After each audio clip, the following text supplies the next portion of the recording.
శరన్నవరాత్రుల్లో మూడో రోజు అమ్మవారిని అన్నపూర్ణాదేవిగా అలంకరిస్తారు. సకల ప్రాణికోటికి జీవనాధారం అన్నం. అందుకే అన్నం పరబ్రహ్మ స్వరూపమంటారు. ఈ రూపంలో అమ్మ అన్నపాత్రను ధరించి దర్శనమిస్తుంది.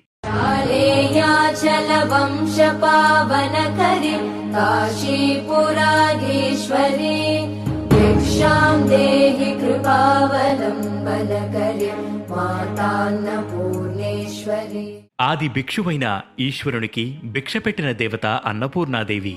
ఈమెను ధ్యానిస్తే మేధాశక్తి వృద్ధి చెందుతుంది. మధుర భాషణం, సమయస్ఫూర్తి, వాక్శుద్ధి, శుద్ధి, భక్తి శ్రద్ధలు, ఐశ్వర్యం కలుగుతాయి. మానవుణ్ణి సకల సంపూర్ణుడిగా ఈ దేవి అనుగ్రహిస్తుంది.